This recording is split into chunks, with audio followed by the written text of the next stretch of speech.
You know that feeling when you first wake up? It's like 6:30 a.m., maybe 7 if you're lucky, and the alarm hasn't even gone off yet, but your brain just snaps on. It's that immediate, heavy realization of everything you have to do that day. The emails you haven't answered, the project that's due, the commute you're dreading, and then, somewhere in the middle of that mental chaos, your hand, almost like it has a mind of its own, reaches over to the nightstand. You grab your phone, you unlock it, and you swipe open your banking app. And there it is, the balance. It's probably the same number it was yesterday. Maybe a little less if you bought coffee and a bagel on the way home last night, and you just get this pit in your stomach.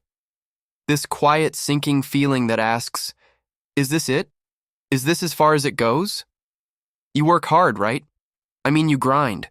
You put in the hours. You deal with the stress. You sacrifice your weekends, and yet the number on that screen, it barely moves. It's like you're running on a treadmill that's stuck at the highest incline, sweating buckets, but you haven't actually moved an inch. It's exhausting. And honestly, it's a little terrifying. I've been there. We've all been there. Staring at the ceiling, wondering if the math of our lives is ever going to add up to something more than just survival. My name is Bob, and I spend way too much time thinking about money, financial psychology, and why some people seem to effortlessly build wealth while others stay stuck in the same financial patterns for decades. I don't say that to brag, by the way. Thinking about money this much is probably a little unhealthy, but I do it because I needed to figure out why I felt so stuck, and why the people around me felt so stuck, and what I found, what I'm going to share with you today. It actually kind of annoyed me at first. Because the answer isn't glamorous. It doesn't involve buying a Lambo or flipping NFTs or learning some complicated crypto algorithm. It's actually boring. It's so boring that most people ignore it. They scroll past it because they want the exciting secret. But here's the thing. The boring stuff is what actually works. We're going to talk about how to take a lump sum, let's say $10,000, and turn it into $400,000. And the best part? The laziest part? Once you set it up, you don't do anything. Literally nothing. You just go about your life, you eat your bagels, you complain about the weather, and the money grows. It sounds like magic or a scam, but it's actually just math. And understanding this shift in perspective, it changes how you look at every single dollar that comes into your possession. So, how do we do this? How do we harness the power of doing absolutely nothing? Let's start with the trap that keeps us all broke, or not broke, but stagnant. It's what I call the active income trap. We are conditioned to believe that effort equals reward. If you want more money, you work more hours. You take the second job, you drive the Uber on the weekends, you hustle. And look, there's nothing wrong with hard work. Hard work is honorable. But the problem is that active income has a ceiling. It has a hard limit. There are only 24 hours in a day. You can clone yourself. You can drink 5 energy drinks. You can survive on 4 hours of sleep. Eventually, you physically cannot do more. I remember talking to a friend of mine. Let's call him Dave. Dave is the hardest working guy I know. He was working 60, 70 hours a week at a warehouse, plus picking up shifts at a bar. He was making decent money, sure, but he was dead. He was falling asleep at red lights. He had $10,000 saved up in a savings account because he was terrified to spend it, but he was also terrified to invest it because he didn't want to lose it. So, it just sat there, dying a slow death. Because here's the thing, nobody tells you saving money isn't enough. If you just leave 10 grand in a standard savings account, inflation is eating it alive. It's like leaving ice cream on the sidewalk in July. You might still see the ice cream there, but it's a shadow of what it used to be. Dave thought the only way to turn that 10K into 400K was to work himself into an early grave. He thought he had to add value through sweat. But that's not how wealth is built, not real wealth. Wealth isn't about how much you earn, it's about how much your money earns while you're sleeping. So what's the alternative? It's this concept of passive wealth. And no, I'm not talking about those gurus who tell you to buy a course on how to dropship phone cases from China. That's a job. That's active work disguised as passive income. I'm talking about the pure, unadulterated power of the stock market. But not the way you think. Most people, when they hear stock market, they think of wolves on Wall Street, screaming into phones, buying low and selling high, timing the market, watching charts flicker red and green all day. That is work. That is stress. That is the opposite of lazy. The laziest way? You buy the whole haystack. There is an investing genius named John Bogle. He founded Vanguard, and he had this philosophy that basically boils down to, don't look for the needle in the haystack. Just buy the haystack. Instead of trying to guess which company is going to be the next Apple or Amazon, you just buy all of them. You buy a low-cost index fund that tracks the entire market, specifically the S&P 500. This is a bucket of the 500 largest companies in America. You buy a piece of Apple, a piece of Microsoft, a piece of Amazon, Google, Visa, Johnson & Johnson. You buy them all. And here is why this is the lazy person's dream. When you do this, you are betting on the American economy. You are betting that, over the long run, human ingenuity, problem solving, and the desire to make profit will continue. Historically, the S&P 500 has returned about 10% per year on average. Some years it's down 20%, some years it's up 30%. It's a roller coaster. But if you zoom out, if you look at the timeline of decades, that line goes up and to the right. So, let's do the math. Or, rather, let's let the math do the work. If you take your $10,000 and you put it into a broad index fund and you leave it there, you don't touch it. You don't check it every day. You don't panic sell when the news says the world is ending. You just leave it. The magic here is compound interest. Einstein allegedly, maybe it's apocryphal, but let's go with it, called it the eighth wonder of the world. It's interest earning interest on top of interest. It's a snowball rolling down a hill, gathering snow, getting bigger and heavier, moving faster.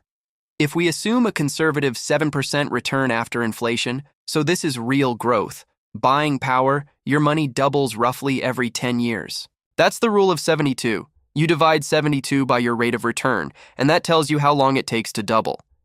So 10 years goes by. You've done nothing. You've forgotten the money is even there. Poof. $10,000 is now $20,000. Another 10 years pass. You're maybe older, maybe you've moved houses, maybe you've got kids now. You're still doing nothing. Poof. That $20,000 turns into $40,000. Now, here is where it gets crazy. Fast forward another decade, we're at 30 years total. That $40,000 doubles to $80,000. And this is where people underestimate the exponential curve. Because if you just leave it alone for a bit longer, let's say 40 years total, that $80,000 doubles again to $160,000. Wait, I'm lowballing this. Let me rerun the numbers mentally. At a 10% nominal return, which is the historical average before inflation, the doubling is faster. Every 7.2 years, let's look at the 40-year span at 10%. Year 0, $10,000. Year 7, $20,000. Year 14, $40,000. Year 21, $80,000. Year 28, $160,000. Year 35, $320,000. Year 40, around $450,000. There it is, $400,000 plus. You started with 10 grand, you made 0 contributions after that. You picked up 0 extra shifts. You started 0 businesses. You just bought a piece of the economy and let human nature do the heavy lifting. That is the laziest way to build wealth. But here is the catch, and honestly, this is the part that trips people up more than the math. The doing nothing part is emotionally harder than it sounds. We live in a world that is addicted to stimulation. We are addicted to action. If there's a problem, we want to fix it. If the market drops 500 points tomorrow, your brain is going to scream at you. It's going to say, sell, panic, get out before you lose everything. That is your lizard brain, trying to save you from a saber-toothed tiger that isn't actually there. To execute this lazy strategy, you have to be lazy in a very specific, disciplined way. You have to be aggressively lazy. You have to stubbornly refuse to participate in the drama. I had a client once, let's call her Sarah. She put her money in, just like we talked about. 3 months later, there was a little blip in the market, a correction. Nothing major, just a normal dip. But she panicked. She called me, sweating. She said, "Biab, I'm losing money. I need to move it to cash. I need to stop the bleeding. I had to talk her off the ledge. I told her, Sarah, you haven't lost anything unless you sell. The price of a house drops in winter sometimes, but you don't sell your house in winter just because the price dipped. You wait. You live in it. That's the mindset shift. You are not a trader, you are an owner. You own these companies. When the price drops, it's just a sale. That's it. If you can master that, if you can master the art of sitting on your hands, you win. Because while everyone else is panic selling, trying to time the market, paying capital gains taxes, racking up transaction fees, stressing themselves out, you are doing nothing. You are literally napping while your money compounds. And look, I know what some of you are thinking. $10,000 is a lot of money, Bob. I don't have 10 grand. Or 40 years is a long time. I'll be ancient. Okay, fair points. But let me address the 10 grand part first. If you don't have it yet, this is your goal. This changes how you look at that next bonus, or that tax refund, or that inheritance. Instead of blowing it on a car that depreciates the second you drive it off the lot, or a vacation that lasts for 5 days, you plant a seed. You buy your freedom. That $10,000 isn't just cash, it's 400,000 future dollars that you're currently holding in your hand. Once you realize that, spending it on frivolous stuff starts to feel painful. It feels like you're tearing up a winning lottery ticket.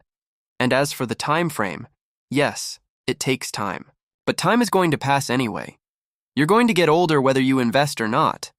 The question is, do you want to be 40 years older with $400,000 or 40 years older wondering where the time went? The time is the one asset you can't make more of. You might as well put it to work. So, how do you actually do this? What's the tactical step?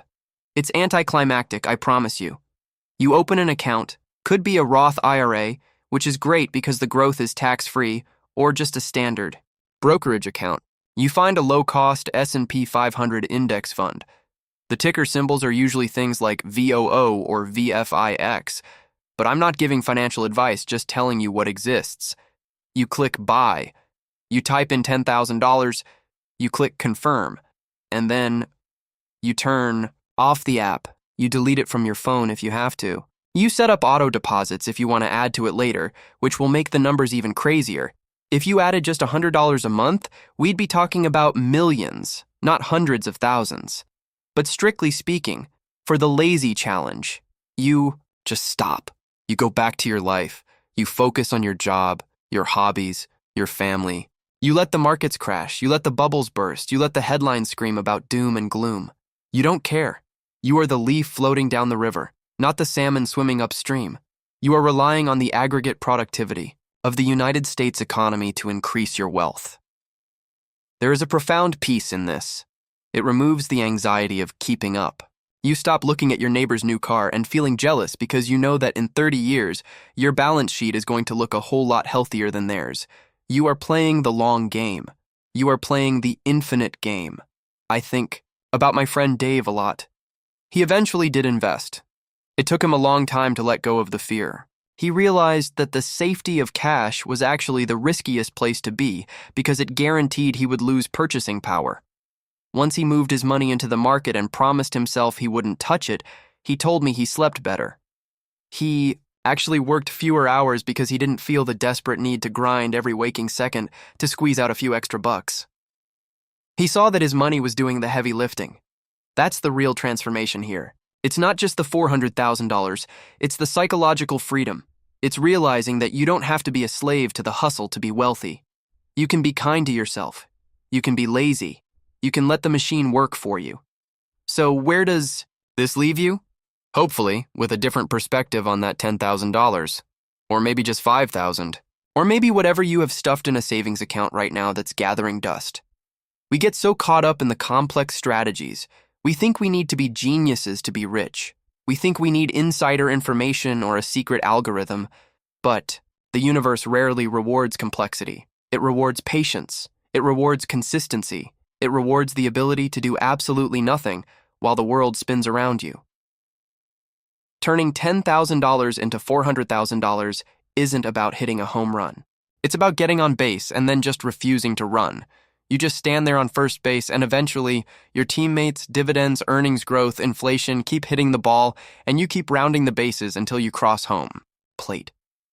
Slowly, boringly, lazily. If you take one thing away from this conversation, let it be this: you don't need to work harder for your money. You need your money to work harder for you.